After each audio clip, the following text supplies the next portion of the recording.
The silence in the house wasn't empty. It was heavy, a physical weight that pressed against my temples. I had come here to escape the noise of the city, the relentless pings of my phone, and the debris of a life that felt increasingly like a performance I hadn't rehearsed for. Standing in the center of the foyer, I finally let my shoulders drop. For the first time in months, I was completely, blissfully alone. Then, the sound of a car door slamming outside shattered the quiet like glass. My stomach dropped. The solitude I had just claimed was already over. Sam had called it a cottage, which was the kind of understated lie only people with generational wealth told.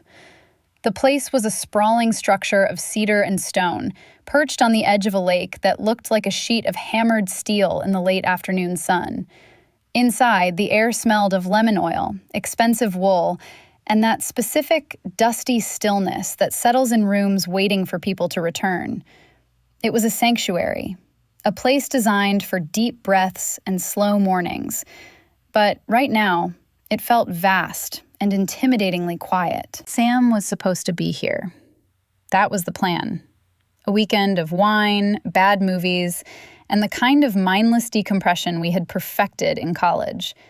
But a crisis at her firm, some merger threatening to implode, had pulled her back to the city before we'd even unpacked the groceries. She had shoved the heavy brass key into my hand with a frantic apology, her eyes wide and stressed. "Stay," she had insisted, already backing toward her car. "Seriously, use the pool, eat the food. I'll be back Sunday if I'm lucky. Just enjoy the quiet." So, I stayed. I watched her taillights fade down the gravel drive and turned back to the house. It felt strange to be here without a guide. I was a guest, but without a host, the dynamic shifted. I wandered through the living room, trailing my hand along the back of a leather sofa that probably cost more than my car. The shadows were lengthening across the floorboards, stretching out like dark fingers. The house seemed to hold its breath, watching me. I needed this, though. My own apartment back in the city felt like a cage lately. Between a job that demanded everything and gave nothing back, and a dating life that consisted of a series of polite, hollow disappointments, I was running on fumes. My skin felt too tight for my body, my nerves frayed like old wiring. Here, nobody needed anything from me. I didn't have to be charming or competent or even presentable. I could just exist. I poured a glass of water in the kitchen, the sound of the tap echoing loudly in the vast space. The refrigerator hummed, a low, grounding vibration. I leaned against the marble island, closing my eyes, letting the silence wash over me. It felt restorative, like cool water on a burn. I was just starting to believe that I could actually relax, that the knot of tension between my shoulder blades might finally loosen. I took a sip, the cold water grounding me. Then came the sound. It wasn't the wind rattling the panes. It was the distinct metallic scrape of a key sliding into the front door lock. I froze, the glass halfway to my mouth. Sam wouldn't be back this soon. She had texted me 20 minutes ago from the highway, cursing the traffic. My mind raced through the possibilities. None of them good. A cleaner? A neighbor? Or someone who knew the owners were supposed to be away? The lock tumbled with a heavy thunk that reverberated through the hallway. The door creaked open, admitting a gust of humid afternoon air and the sound of birdsong, before closing with a definitive, heavy click. Footsteps followed. They weren't the tentative steps of an intruder trying to be quiet. They were confident, heavy, the sound of boots on hardwood. Whoever it was, they felt entitled to this space. They walked with a rhythm that suggested ownership, a slow, measured cadence that echoed off the vaulted ceilings. My heart hammered against my ribs, a frantic, bird-like rhythm. I set the glass down on the counter, wincing as it made a small clink, and moved toward the hallway.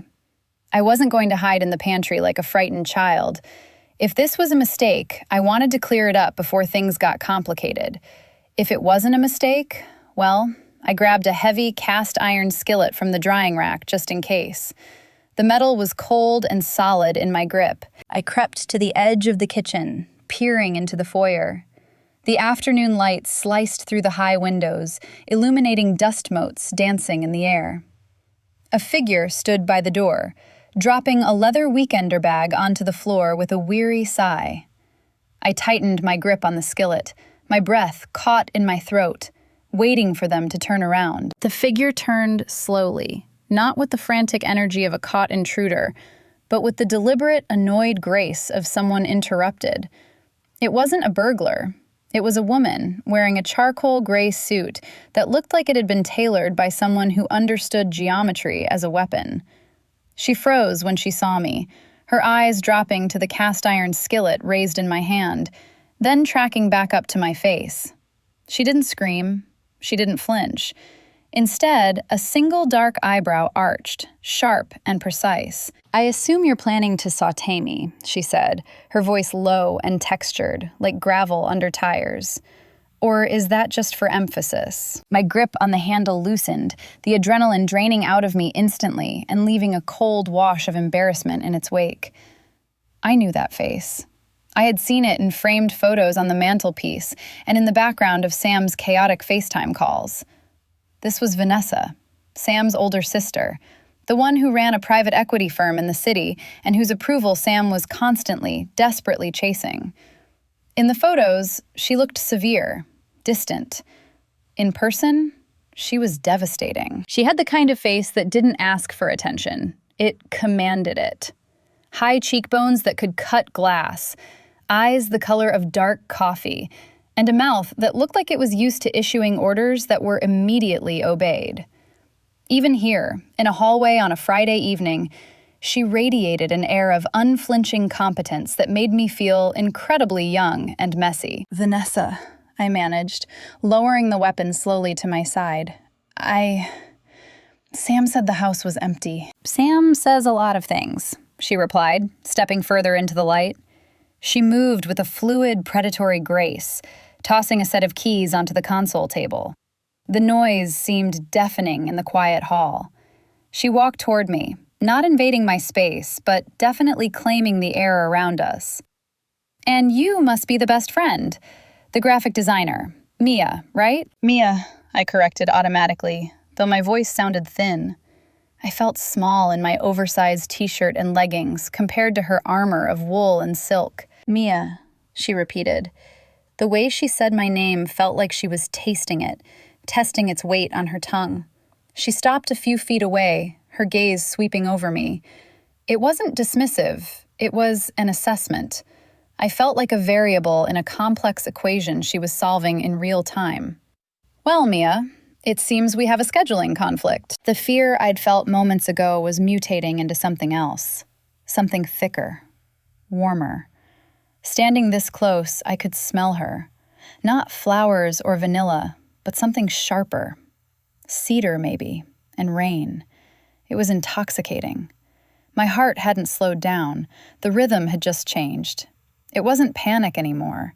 It was a visceral tug, a magnetic north that my body recognized before my brain did. It was the feeling of standing too close to the edge of a cliff, the fear of falling mixed with the sudden, irrational urge to jump. "I can leave," I said, though my feet didn't move. "I can pack up. I didn't mean to intrude." Vanessa laughed, a short, dry sound that didn't quite reach her eyes. She walked past me into the kitchen, her heels clicking a steady beat on the hardwood. "Don't be ridiculous. It's a 5-bedroom house. I think we can manage not to kill each other." She reached into the fridge, pulling out a bottle of sparkling water. She twisted the cap off with a sharp hiss. "Besides, I'm not exactly here for a social call. I need silence. My team just closed a deal that took 6 months off my life expectancy. I came here to sleep and stare at the water." She took a long drink, her throat working. I watched, mesmerized by the simple action. There was a raw exhaustion under her polished exterior, a crack in the porcelain. It made her feel human, accessible in a way I hadn't expected. "Sam left," I offered, feeling the need to fill the silence. "Work emergency." "Typical," Vanessa murmured, leaning back against the counter where I had been standing just minutes ago. She looked at me over the rim of the bottle. So, it's just us then. The stray and the exile. The label stung slightly, but she smiled as she said it. A small, crooked thing that softened the harsh lines of her face. The air in the kitchen had shifted. It was no longer the empty, peaceful silence of before. It was charged, humming with a static electricity that made the hair on my arms stand up. Just us, I agreed. She pushed off the counter. I'm going to change out of this suit. If you're still holding that skillet when I come back down, I'm going to assume you're making dinner. She walked past me, her arm brushing mine, a fleeting contact that sent a jolt straight down my spine. I stood there long after she had gone upstairs, listening to the sounds of her moving around overhead. The solitude was gone. But as I replaced the skillet on the rack, I realized I didn't want it back. The house felt smaller now, tighter. The emptiness had been filled by a presence that was terrifyingly compelling. I took a breath, trying to steady my hands.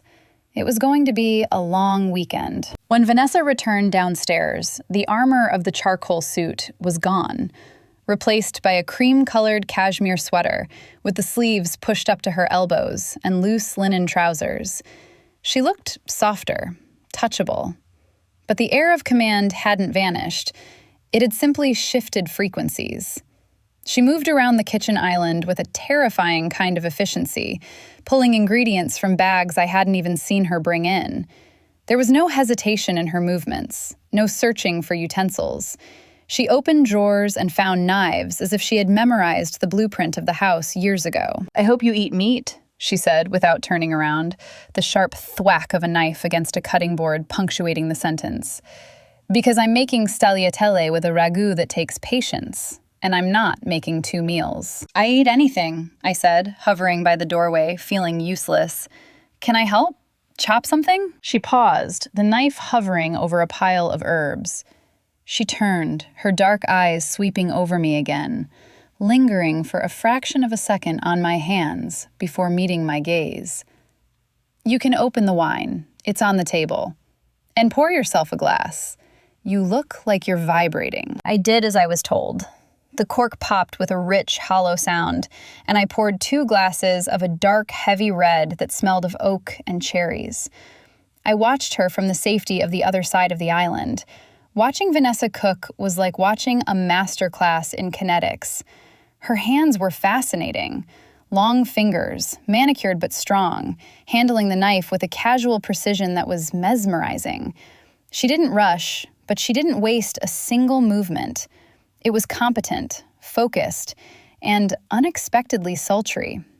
I took a long sip of wine, feeling the heat of it hit my stomach, trying to ignore the sudden dryness in my throat. We ate in the dining room.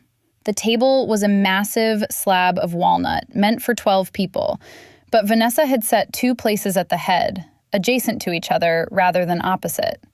It created a forced intimacy, a proximity that made the large, empty room feel like a stage set just for us. She had lit the tapers in the center of the table, and the flickering light caught the sharp angles of her face, softening them into something almost painterly. So, she said, twirling pasta onto her fork with practiced ease, Sam tells me you're a graphic designer, but she also says you hate your job. I nearly choked on my wine. She said that? She didn't have to. I can hear it in the way she talks about you. Mia is so talented, but they don't appreciate her. That's code for, Mia is miserable, but too polite to quit. She took a bite, her gaze never leaving my face. Is she right? I set my fork down, the metal clicking loudly against the china. I wanted to give the polite answer, the networking answer about growth opportunities and market challenges.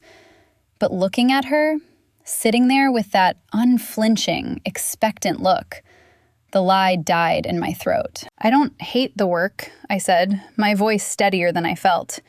I hate the emptiness of it. I spend 12 hours a day making things look pretty for companies that sell things nobody needs. It feels hollow. Vanessa hummed, a low sound that vibrated in the quiet room. She reached for her wine, her fingers brushing the stem of the glass. Hollow is dangerous. Hollow things break easily. She leaned in slightly, the space between us shrinking. So, what do you want, Mia? Not what you think you should want. What do you actually want? The question hung in the air, heavy and charged. It wasn't small talk.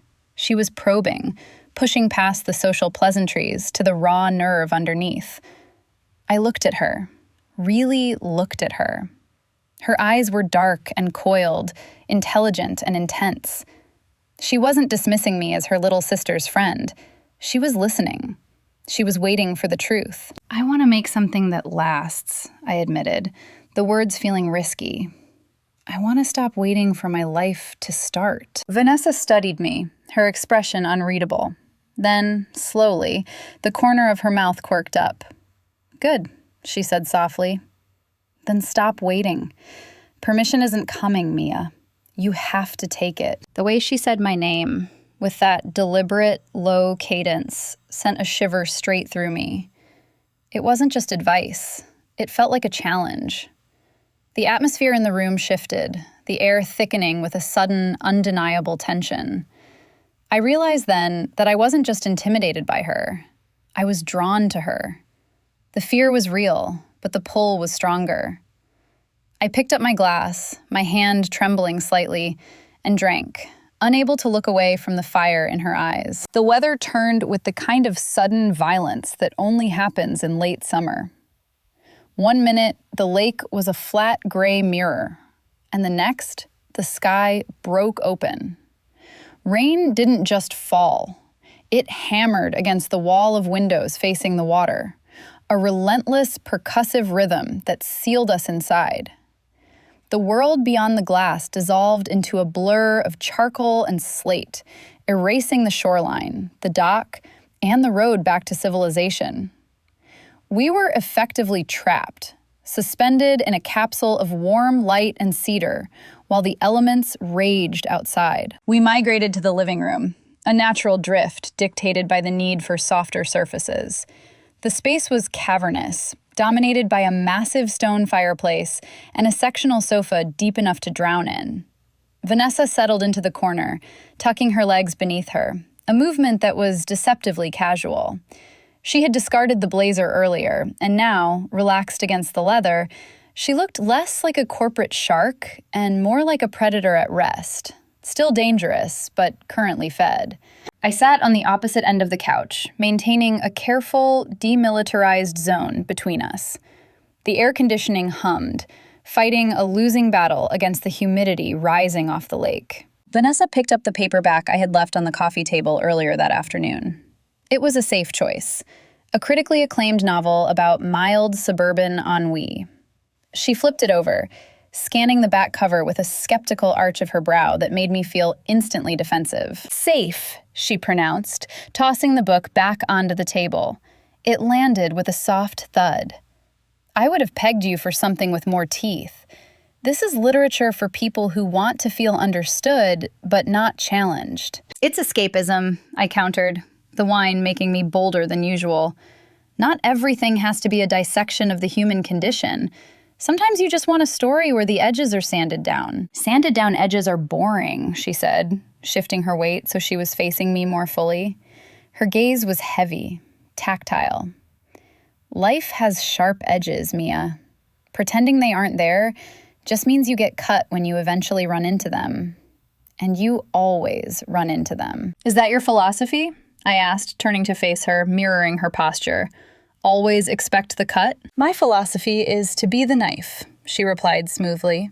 The corner of her mouth lifted in a half-smile that was equal parts amusement and challenge. It's much more efficient. It sounds exhausting, I said, the words slipping out before I could filter them. Being sharp all the time, never letting anything just be soft. The silence that followed was thick, elastic. I worried I had crossed a line, pushed too hard against the armor she wore so effortlessly. But Vanessa didn't pull back. Instead, her expression shifted. The amusement deepened, but it was joined by something else. a flicker of genuine interest, bright and sharp behind her eyes. "It is," she admitted, her voice dropping an octave, losing its performative edge. "It is exhausted. But softness is a luxury I can't always afford." "You're on vacation," I pointed out, my voice quieter now. "If you can't afford it here, where can you?"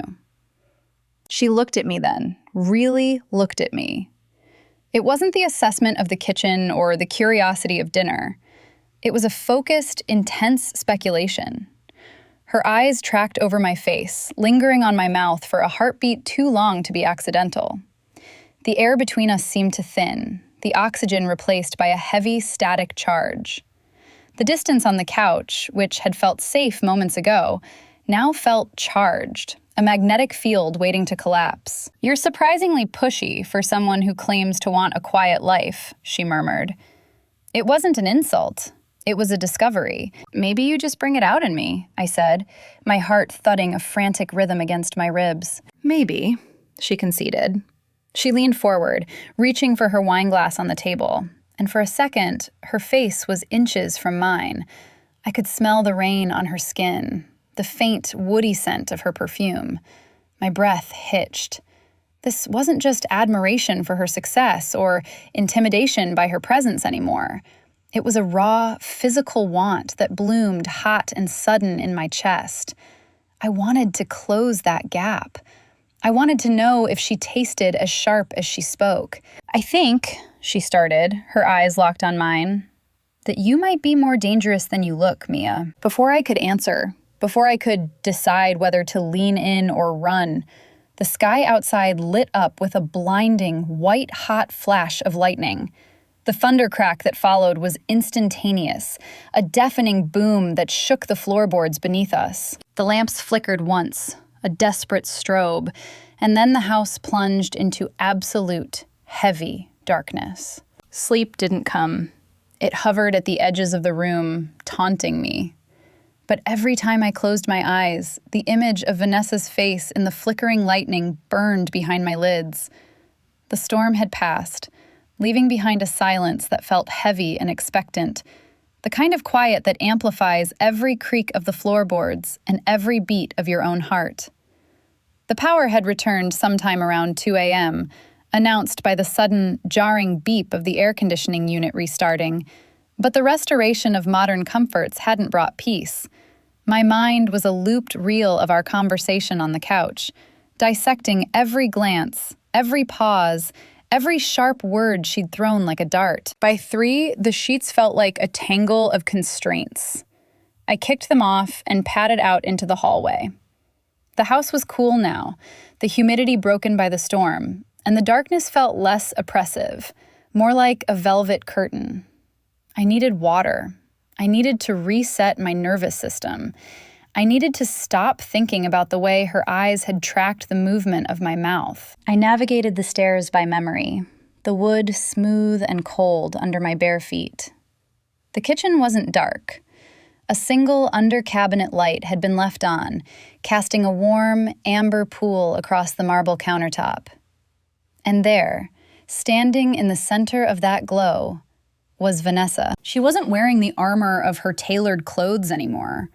She was in a silk robe the color of midnight, tied loosely at the waist, her hair falling in dark waves around her face, unstyled and wild.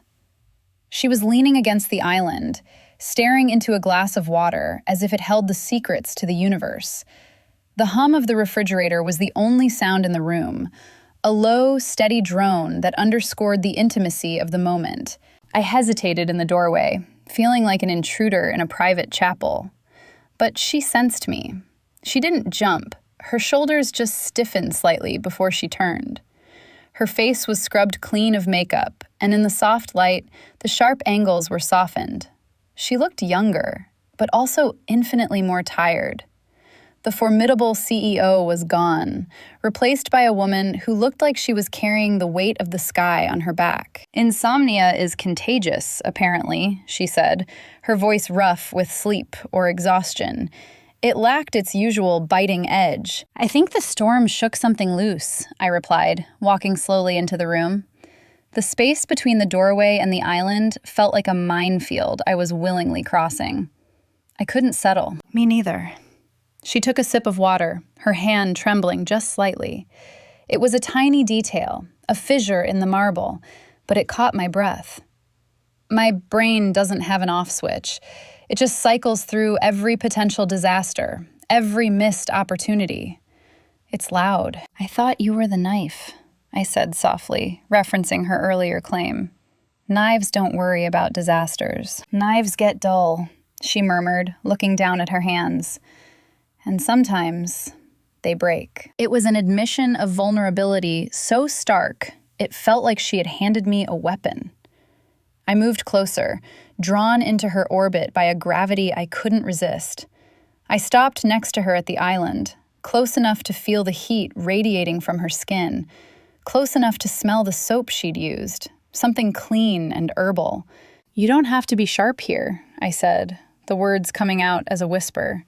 Nobody is watching. You are, she countered, turning her head to look at me. Her eyes were dark pools, unguarded and searching.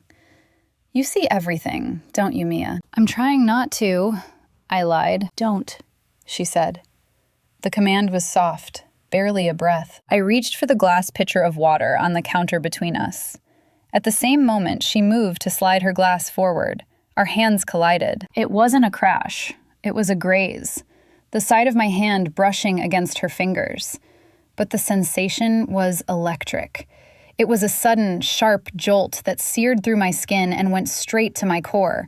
It felt like a burn, hot and immediate. I froze. She froze. Neither of us pulled away. Her skin was warm, soft, a shocking contrast to the cold glass. The silence in the kitchen stretched, thick and magnetic, winding around us like a coil tightening. For a heartbeat, we just stood there, hand against hand, the air charged with everything we weren't saying. I looked at her, and she was looking at my mouth, her lips parted slightly, her breath hitching. The pull was undeniable, a physical force dragging me toward her. Then she blinked. The moment shattered. She pulled her hand back slowly, tucking a strand of hair behind her ear, rebuilding the walls brick by brick in front of my eyes. Get some sleep, Mia, she said, her voice tight.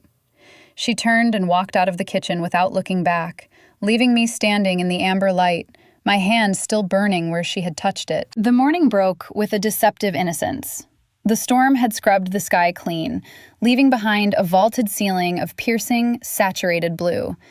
But down on the ground, the air remained heavy, a humid blanket that smelled of wet earth, crushed pine needles, and the ozone tang of the lightning that had battered us hours before. It was the kind of heat that stuck your shirt to your back the moment you stepped outside, a physical weight that made every movement feel slower, more deliberate. I found Vanessa in the backyard, near the edge of the woods that bordered the property. The storm had brought down a heavy limb from one of the ancient oaks, blocking the path to the dock. She was already working on it. She had traded the silk robe for a gray tank top and loose cargo pants, her hair tied back in a messy, practical knot that exposed the long, elegant line of her neck. I stopped on the patio, holding 2 mugs of coffee, and just watched. There is a specific, dangerous alchemy to watching a woman, especially a woman like Vanessa, engage in manual labor. She wasn't struggling. She had looped a rope around the thicker end of the branch and was hauling it toward the brush pile. The muscles in her arms flexed with a mesmerizing definition, cords of strength shifting under sun-browned skin. She moved with an economy of motion that spoke of a body that knew its own power. She braced her boots against the damp earth, leaned back, and pulled. The heavy wood groaned and surrendered. My mouth went dry, and it had nothing to do with the morning heat. I felt like I was trespassing again, witnessing a private display of competence that felt oddly intimate. It was a stark contrast to the boardroom shark I knew existed, or the vulnerable insomniac from the kitchen. This was raw, physical capability. She sensed me before I spoke. She released the rope, wiping her forehead with the back of her wrist, and turned. A sheen of sweat glistened on her collarbones, catching the sunlight. "Coffee," she said, not as a question, but as a recognition of the lifeline I was holding. "Black," I said, walking down the stone steps to meet her. I figured cream was too soft for a morning like this. She took the mug, her fingers brushing mine. Deliberately, I thought. And the contact point flared hot again, an echo of the kitchen. She took a long sip, her eyes closing briefly in appreciation. "You learn quickly, Mia.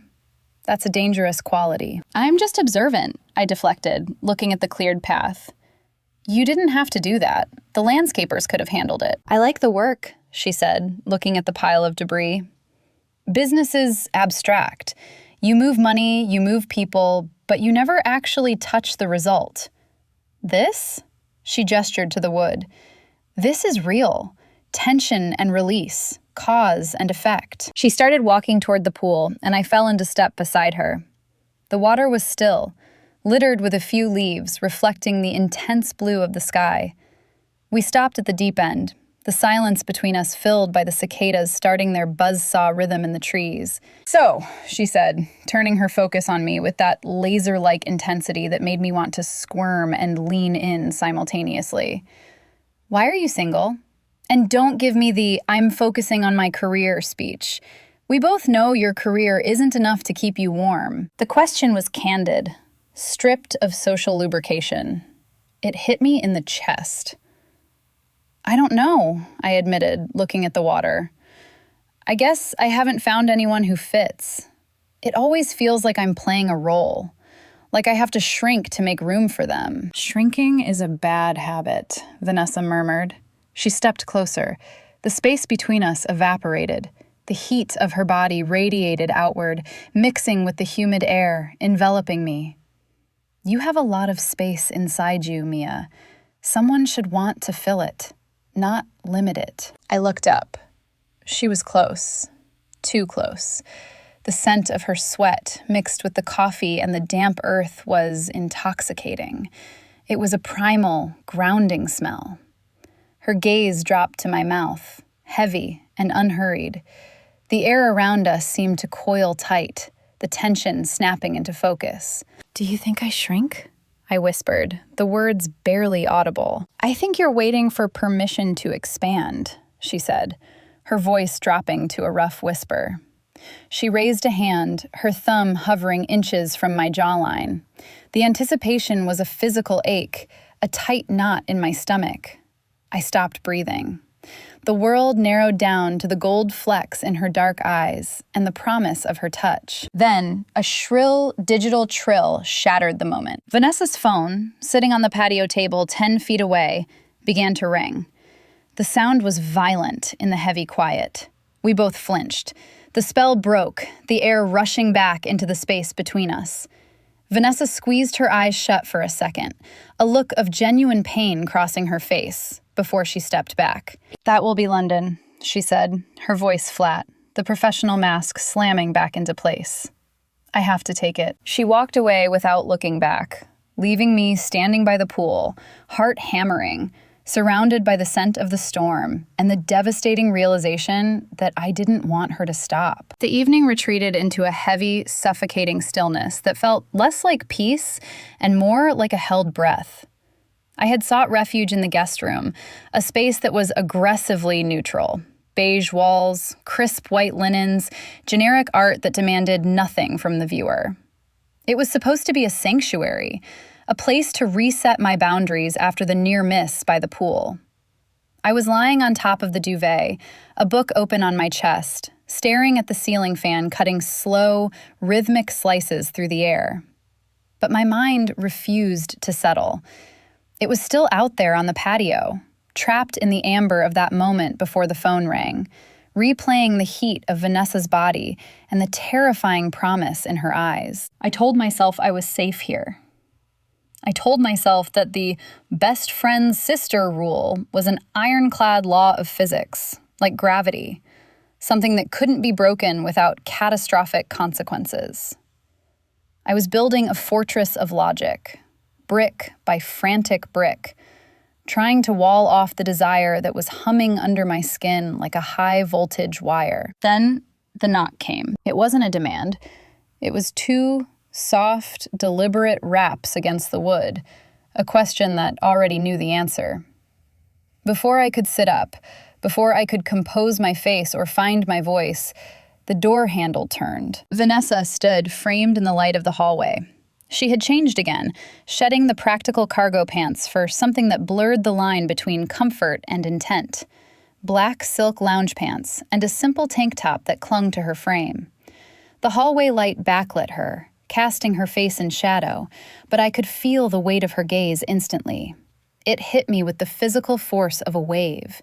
"I was just checking," she said, her voice low and textured. "If you had enough towels." It was a lie so thin, it was transparent. The linen closet in the bathroom was stocked with enough Egyptian cotton to dry an army. She knew it. I knew it. But she didn't blink. She stepped into the room, and the dynamic shifted instantly. The guest room, which had felt spacious moments ago, suddenly shrank. The air grew heavy, charged with a static density that made the fine hairs on my arms stand up. She didn't stay by the door. She let it click shut behind her, a definitive sound that sealed us in, and moved toward the foot of the bed. "We have plenty of towels, Vanessa," I said, my voice sounding breathless, betraying the calm I was trying to project. I sat up, pulling my legs in, creating a barrier. "You didn't need to come up here." "I know," she said simply. She didn't stop moving until she was standing right at the edge of the mattress. In the dim light of the bedside lamp, her features came into sharp relief. The exhaustion I had seen in the kitchen was gone, replaced by a focused, predatory intensity. She looked coiled, like a spring compressed to its limit, vibrating with potential energy. "I didn't come for the linens, Mia. Why did you come?" The question hung in the air, fragile and dangerous. Vanessa leaned forward, resting her hands on the footboard. Her knuckles were white, her grip tight, as if she were anchoring herself against a storm. "Because the house is too big," she murmured, her eyes locking onto mine, unflinching and dark. "And you were too far away. I sat downstairs for an hour trying to read a brief, and all I could see was the back of your neck." My heart hammered a frantic rhythm against my ribs. This was it. The plausible deniability was gone. The safety net of sarcasm and banter had been cut away, leaving us suspended in the raw, terrifying open air of honesty. "Vanessa," I breathed, the name feeling heavy on my tongue. "We can't. Sam, she's my best friend. You're her sister. It's complicated." "Is it?" she countered, moving around the side of the bed. She didn't rush. Her movement was fluid, inevitable, like water finding its path. She stopped inches from where I sat, towering over me, her presence consuming all the oxygen in the room. "Complicated is a merger. Complicated is a tax audit. This?" She reached out, her hand hovering in the space between us, palm open. "This is simple. This is just gravity." I looked up at her, searching for a reason to run, a reason to hold the line, but all I found was my own reflection in her eyes, wide and wanting. The logic I had built crumbled. The social contracts, the rules of friendship, the fear of the fallout, they all felt distant, abstract, like news from a foreign country. The only reality that mattered was the heat radiating from her, the scent of cedar and rain, and the undeniable truth that if she didn't touch me in the next 10 seconds, I was going to shatter. "I can't be a mistake, Vanessa," I whispered, the last shred of my defense. "I can't be something you regret in the morning." "The only thing I'm going to regret," she said, her voice dropping to a rough growl that vibrated in my bones, "is that I waited this long to walk through that door." She sank down onto the mattress, the springs shifting under her weight, and the movement pulled me toward her like a tide. The distance between us, which had felt like a canyon just seconds ago, vanished. She reached out, her hand finding the line of my jaw, her fingers cool against the flesh of my skin. It wasn't a tentative touch. It was possessive.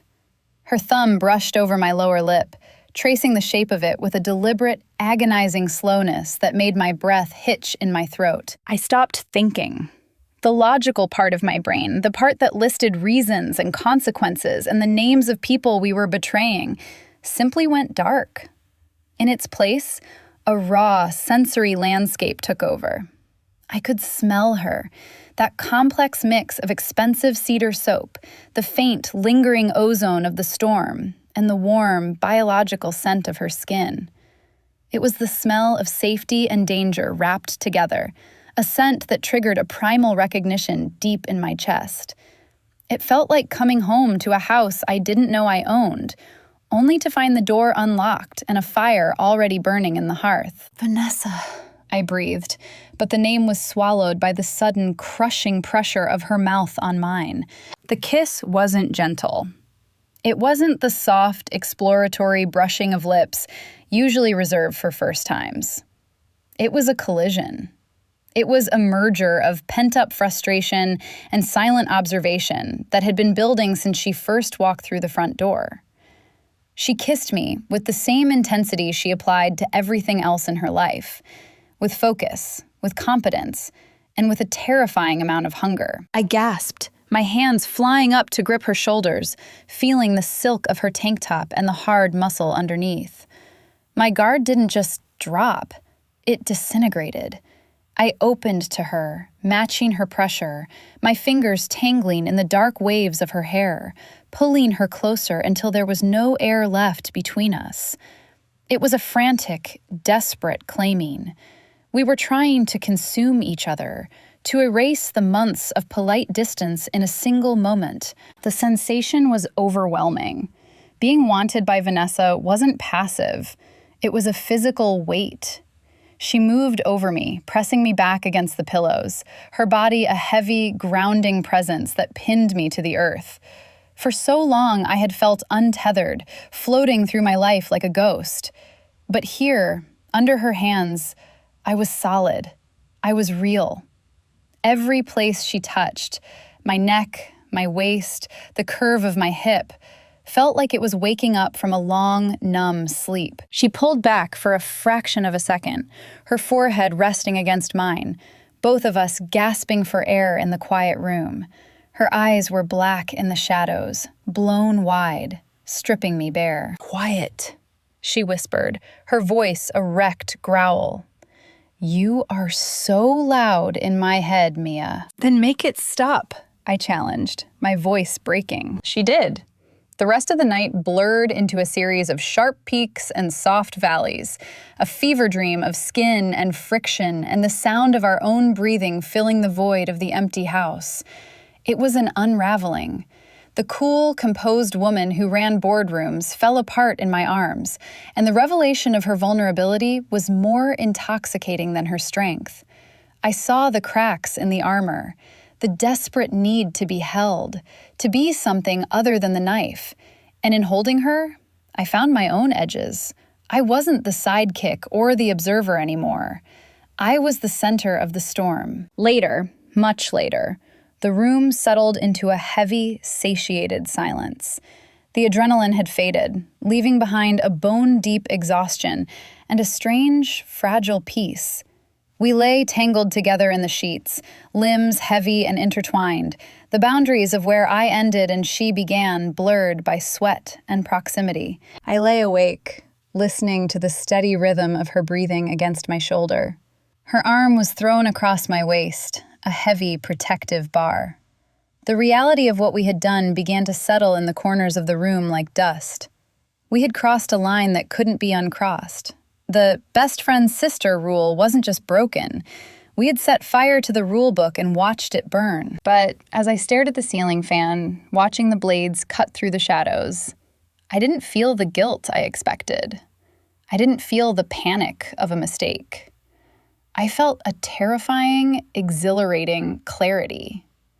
I turned my head, pressing my nose into her hair, inhaling that cedar scent one last time before the sun came up.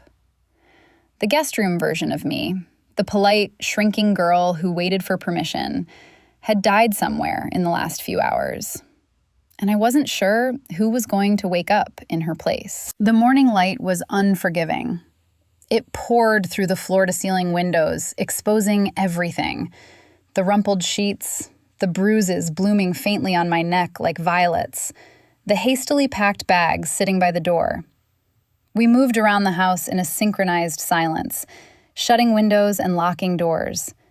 It felt less like packing up a vacation rental and more like securing a crime scene, wiping away the evidence of a theft. Vanessa drove. Of course she drove. Her car was a sleek black machine that smelled of expensive leather and conditioned air.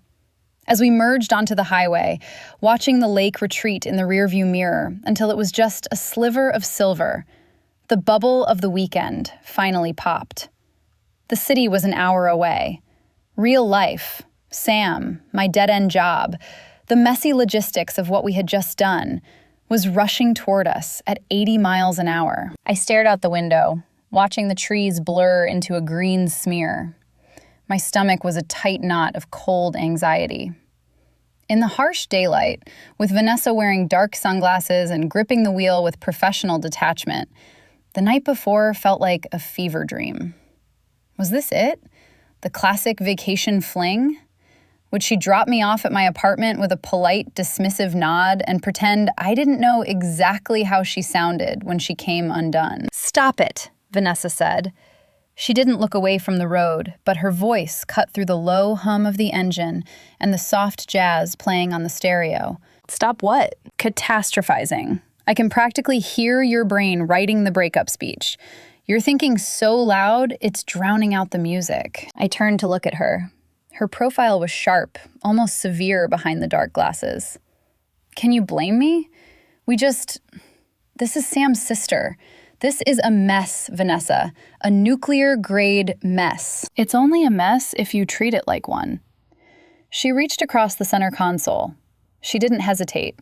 Her hand found mine, her fingers lacing through mine with a firm, possessive grip that grounded me instantly. It wasn't a tentative hold. It was an anchor. Sam is an adult. She'll handle it. As for the rest, I don't care about the optics, Mia. I care about the fact that for the first time in 10 years, I slept through the night without waking up to check my email. The admission was quiet, but it landed with the weight of a stone. She squeezed my hand, her thumb brushing rhythmically over my knuckles. "I'm not doing this as a distraction," she continued, her voice dropping, losing its boardroom polish and softening into something rougher. "I don't have time for games. I have a company to run and a life that is already too full of noise. If I'm making space for you, it's because I want you there." I looked at our joined hands, my pale skin against her tan, the contrast stark but fitting. The knot in my stomach loosened, replaced by a slow-burning warmth. She wasn't pushing me away. She was inviting me into the complexity. The fear of being a project evaporated. "So, what happens when we hit the city limits?" I asked, testing the waters. "We go to dinner," she said simply. "Real dinner, not leftovers in a blackout. And then we figure it out, step by step." "And Sam?" Vanessa smirked, a quick flash of teeth that transformed her face. "Let me handle Sam. She's been trying to get you to quit that job for years.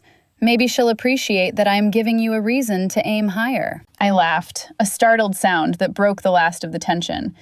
It was arrogant, it was presumptuous, and it was exactly what I needed. I realized then that I wasn't just a passenger in this car, or in my life anymore. The girl who had driven up here 3 days ago, desperate for silence and escape, was gone. In her place was someone who had stared into the fire and didn't blink. I squeezed her hand back, feeling the strength in her fingers. "Okay, step by step." The engine cut as we pulled up to my building, but neither of us moved to unlock the doors. The silence wasn't heavy anymore. It was pregnant with promise. I looked at the familiar brick facade of my apartment, but it didn't look like a cage anymore. It looked like a starting line. "I'll pick you up at 7, Vanessa said, and it wasn't a question. "I'll be ready," I answered. If you've ever found clarity in the most unexpected place, subscribe to follow more stories about finding yourself.